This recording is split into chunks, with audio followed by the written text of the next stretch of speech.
ketiga adalah kedaulatan rakyat, di mana penjabaran sila keempat, sistem negara yang terbentuk dalam Undang-Undang Dasar harus berdasarkan atas kedaulatan rakyat dan permusyawaratan atau perwakilan. Itulah yang disebut dengan kedaulatan daripada rakyat, di mana di dalam semuanya itulah dasar politik negara. Pokok pikiran ketiga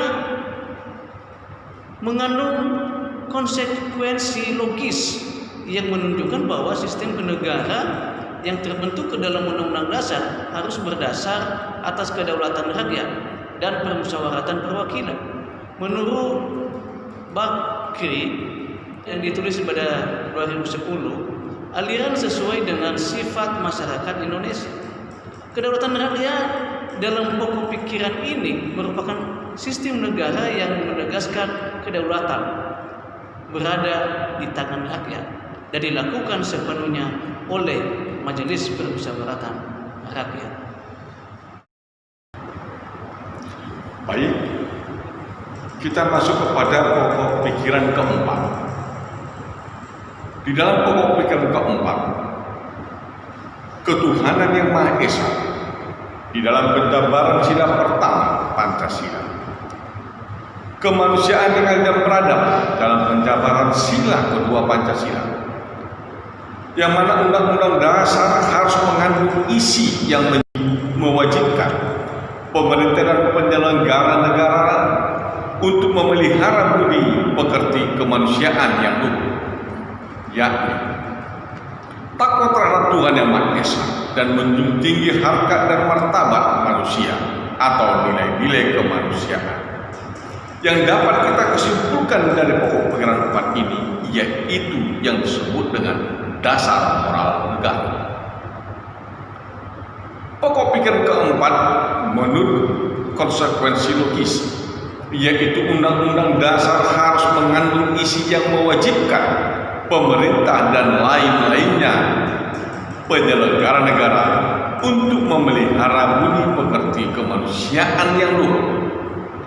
Pokok pikiran ini juga mengandung pengertian takwa terhadap Tuhan yang Maha Esa dan pokok pikiran kemanusiaan yang adil dan beradab, sehingga mengandung maksud menjunjung tinggi hak asasi manusia yang luhur dan budi pekerti kemanusiaan yang luhur.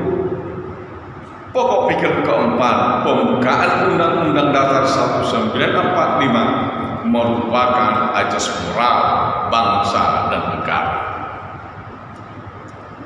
Dengan kata lain, bahwa pembukaan Undang-Undang Dasar 1945 yang membuat dasar falsafah negara Pancasila merupakan satu kesatuan yang nilai dan norma yang terpaut yang tidak dapat dipisahkan dengan rangkaian pasal-pasal dan batang tubuh Undang-Undang Dasar 1945 yang jika diterjemahkan kembali, jadilah Pancasila itu di samping termuat dalam pembukaan Undang-Undang Dasar 1945 yang dalam rumusannya dan pokok-pokok pikirannya yang terkandung di dalamnya dijabarkan secara pokok dalam wujud pasal-pasal batang tubuh dan Undang-Undang Dasar 1945 yang keseluruhannya itu kemudian bisa diambil kesimpulan atau dirangkum yang menjadikan Pancasila adalah jiwa,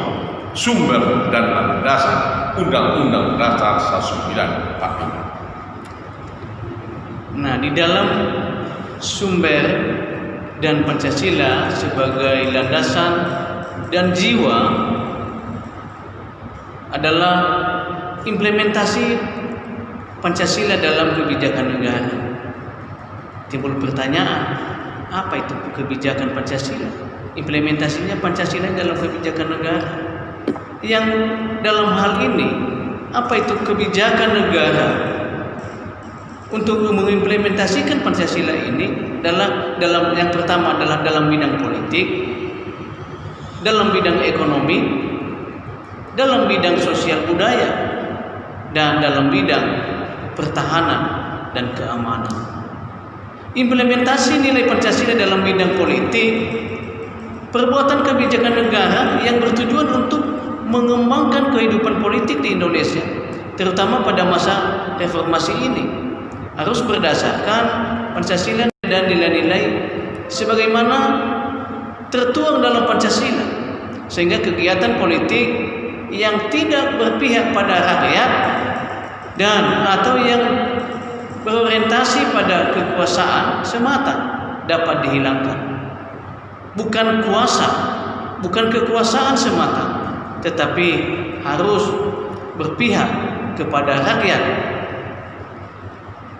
Implementasi Pancasila dalam bidang ekonomi adalah kebijakan negara yang dibuat dalam bidang ekonomi, harus sesuai dengan nilai Pancasila, di mana tertuju kepada ekonomi kerakyatan, yaitu ekonomi yang berdasarkan Pancasila, ekonomi pada tujuan bersama demi mencapai kesejahteraan rakyat secara luas. Implementasi Pancasila dalam bidang sosial dan budaya, yaitu perkembangan sosial budaya pada masa reformasi sekarang ini sangatlah cepat. Namun untuk mengimbangi pesatnya perkembangan tersebut, maka perlu dibentuk suatu perundang-undangan yang mengangkat nilai etika Pancasila bersifat humanistik. Maksudnya, nilai-nilai Pancasila ini adalah yang diimplementasikan harus berdasarkan pada nilai yang bersumber pada hakikat dan martabat manusia sebagai makhluk sosial. Implementasi yang berikut adalah Pancasila dalam bidang ketahanan dan keamanan. Indonesia pada hakikatnya merupakan negara hukum.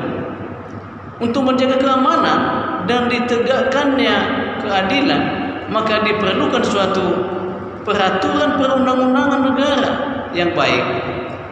Peraturan perundang-undangan tersebut dibentuk untuk mengatur ketertiban warga dan melindungi hak-hak warga negara. Peraturan perundang-undangan yang dibuat tersebut seharusnya berdasar pada nilai Pancasila sebagai dasar negara yang pada hakikatnya mencakup nilai ketuhanan, kemanusiaan, persatuan, kerakyatan, dan keadilan.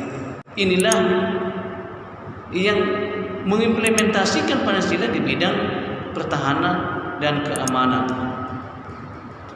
Sampai jumpa di pertemuan berikutnya.